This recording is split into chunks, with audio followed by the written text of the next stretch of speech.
and talk about some of my favorite entertainment from 2021.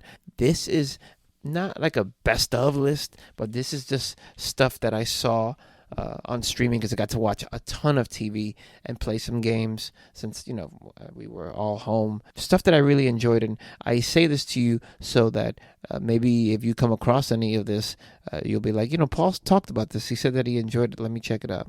I'll start with the shortest list to the longest list. The longest list is definitely going to be movies and streaming. But the shortest list starts off with comics.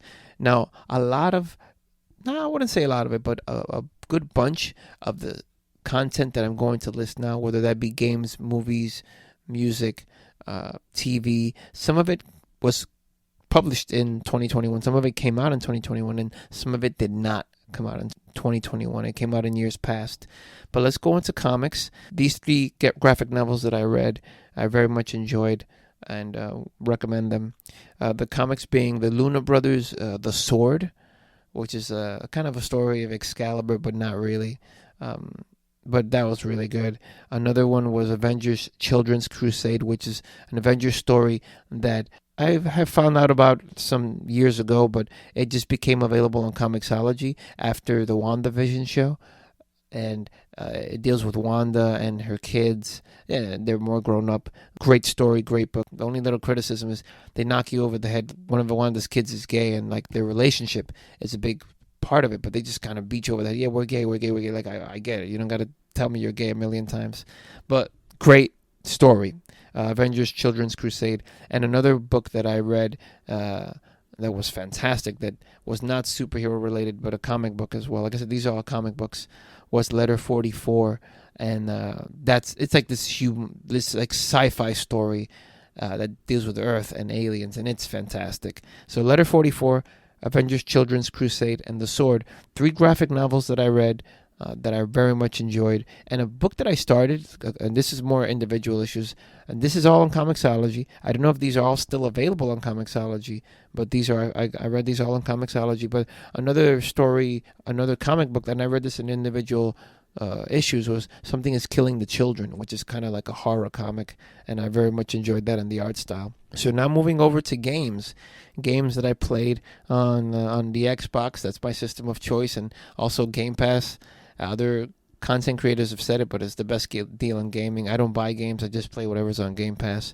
But if you followed me online, you know that I absolutely loved Zombie Army 4 and made videos of it, made posts of it, and very much enjoyed that game. Moving Out was another fun, cutesy kind of game, but a lot of fun. War Groove was another game that I finished, and I finished all these games on this list except for one which I'll leave for last. But War Groove was another game that, if you like Advance Wars on the Nintendo systems, I love Advance Wars, and War Groove is Advance Wars except kind of like sword and shield kind of thing. Another one was Wolfenstein Old Blood. Spent time playing that game. I was on a real German Hitler kind of kick this year, playing Wolfenstein Old Blood and then Zombie Army 4, because the bad guys are always like the Germans in these two games. And finally, the only game on my list that actually came out in 2021, because these games came out in years past, was Halo Infinite. I haven't finished Halo Infinite. I finished every other game on this list except for Halo Infinite, but it just has that great old Halo feeling, and it just I've played all the Halo games except the strategy ones, the Halo Wars games, but the mainline Halo games, and I've enjoyed them all. Even 5, I enjoyed all of them, and this game is no exception. And the different things that it does in terms of it being so open, and I'm still digging it. I haven't finished it yet, but I'm still enjoying it, still playing it. Once again, Zombie Army 4, Moving Out, War Groove, Wolfenstein Old Blood, great first-person shooter, and Halo Infinite. Those were my favorite games of 2021. Now going on to movies. And some of these movies I may list, a lot of them actually came out in 2021, but some of them you might find like, oh, these movies are kind of junky, or these movies are terrible. But when I watched them, I had such a good time with them. I either laughed, I cried, I was making noise in my apartment because it just got that reaction out of me. these are some of my favorite movies and surprise movies of 2021. Barb and Star, that's on Hulu. Comedy movie. I found it hilarious. I very much enjoyed it. If you like Saturday Night Live kind of alumni kind of movies, like a MacGruber, or there's been so many over the years by so many different comedians from Saturday Night Live. This is kind of something in that vein, and I very much enjoyed it. So Barb and Star. These are Hulu streaming movies, and I enjoyed all of these very much. Boss Level. I very much enjoyed Boss Level. Action movie with Frank Grillo. Groundhog Day kind of scenario. I know Boss Level is a Hulu original. Barb and Star I saw on Hulu. Vacation Friends I think is another Hulu original with John Cena. Comedy, a lot of fun. I very much enjoyed that. Red Notice with The Rock and Ryan Reynolds and Gal Gadot on Netflix. This movie got panned when it came out, and I even didn't watch it because other film critics that I follow and enjoy panned it, and I was just like, I'm not gonna watch this. This movie's terrible. And then one night I was just like, let me check this out, and I've so enjoyed it. I think it's a chemistry between The Rock and Dwayne Johnson and Ryan Reynolds, and then you throw in Gal Gadot, and it just I had such a great time with it. Laughed out loud so many times watching it. So Red Notice was a lot of fun. Of course, Spider-Man: No Way Home. Got to see that with friends. Jason G, frequent collaborator, David McKay, who's been multiple times in this podcast. Big shout out to both of them. And that was so much fun. And the theater that we went to, they were just screaming and making a ton of noise. I haven't got to see it a second time, and that's okay. I'm okay with that. But Spider-Man: No Way Home was a good time out. Justice League: The Snyder Cut. I was just anticipating this movie and was so satisfied with it. I really enjoyed Justice League's Snyder Cut very much. Even started to watch it a second time. I didn't finish it the second time, but very much enjoyed Justice League Snyder Cut. Another Hulu original was Bad Hair, and nobody talks about this movie, but just kind of like this cheesy horror movie, but dealing with black women in their weaves, and I thought it was fantastic. I really enjoyed Bad Hair. A lot of fun. The final movie on my list that like I said, these movies, I just had a really great time watching these movies. Not that the quality of the movie is the best thing or movie of the year, but a good time where I'm smiling, like I said, I'm laughing, crying, or making a ton of hooting and hollering, and that's Free Guy. Free Guy was such a good time in the movies, and I can't wait for it to come on one of these streaming services because I want to watch it again. Free Guy was a blast. Now, recapping some of my favorites of the year, because I had such a good time with them, were Barb and Star. I saw that on Hulu. Boss Level, saw that on Hulu as well. Vacation Friends, saw that on Hulu as well. Bad Hair, saw that on Hulu as well. And folks, I've subscribed to most of the mainline video services, but Hulu got some good stuff. Red Notice on Netflix, that was a lot of fun. Spider-Man: No Way Home in theaters. Justice League: The Snyder Cut on HBO Max, that was a lot of fun. And Free Guy in theaters, that was great. One movie I forgot to mention was Don't Look Up. I really enjoyed Don't Look Up with Leonardo DiCaprio. That's a late edition as well. Now going on to the TV list, which is the longest list of the bunch. And TV was the one that was killing it this year. I really believe that. And with this whole advent of COVID and everything, I'm personally feeling I'd rather just watch stuff at home with my own food and on TV. Big event movies, I like to see in the movies. So yeah, I like seeing things at home. I really do. Some of my favorite TV is Fear Street on Netflix. I really enjoyed Fear Street. It was a throwback to kind of 80s horror, and I really enjoyed that. The Season of Mayans, which is a spin-off of Sons of Anarchy. I'm a big fan of Sons of Anarchy, and Mayans is kind of continues that train rolling. I really enjoyed Mayans.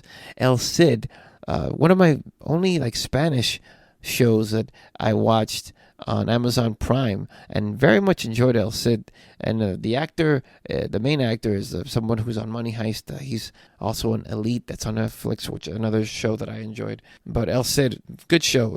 Kind of swords and kind of betrayal, between family members. I like that stuff. Lost in Space, which is a late edition, fantastic. Cobra Kai season 4, amazing.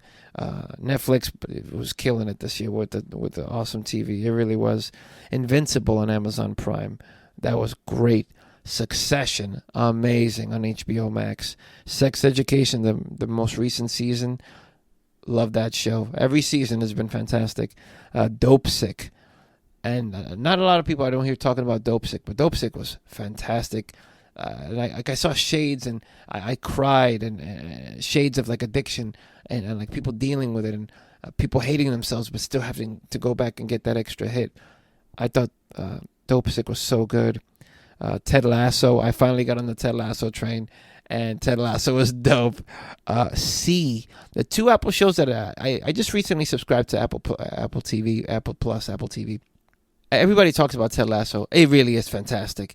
But then seeing C with Jason Momoa, I loved C. Even though some of the characters are over the top, especially the main villain, like the Queen main villain, she's out of control, over the top sometimes, doing things that are not really well explained later.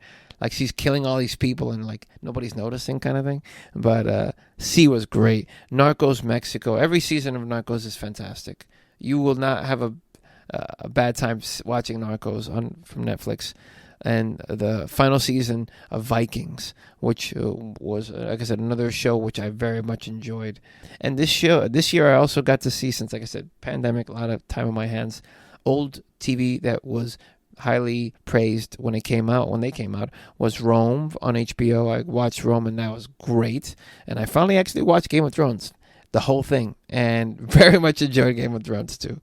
So once again, just running down the list, Fear Street from Netflix, Mayans, saw that on Hulu, El Cid, that's on Amazon Prime, Lost in Space, and Cobra Kai, both on Netflix, Invincible, that's on Amazon Prime, Succession, HBO Max, Sex Education on Netflix, Dope Sick, a Hulu original, Ted Lasso, and C on Apple TV. Narcos Mexico, that's on Netflix, and Vikings, the final season, that was on, I watched that on Amazon Prime, and honorable mentions as well to Black Summer, excellent zombie drama, action, thriller on Netflix, and also Godfather of Harlem on Epix, which you can find the first season of on Hulu now, and that was a good time too. Disappointing TV, movie, video experiences. Disappointments were the He-Man show. Started to watch it, and I just lost interest, and I was really looking forward to it too. Black Widow, it just wasn't great. The Black Widow movie, Scarlett Johansson, wasn't fantastic. It wasn't good. The Green Knight is probably the worst movie I saw this year, and I walked out on it, fell asleep on it multiple times. Wrote an article about it and everything. The Resident Evil animated show on Netflix was really bad. Like, I started to watch it and I just stopped. It was really, really bad. It was just no connecting in it, Godzilla vs. Kong, I thought, was disappointing. When compared to the second Godzilla movie, the King of Monsters, which I rewatched this year, and I really enjoyed it the second time I watched it. And even the first King Kong movie was really cool too. But that Godzilla vs. Kong movie was trash. I didn't like it. The Y the Last Man Hulu series was disappointing as well. Really loved that comic and would like tell other people about it, but the show was terrible.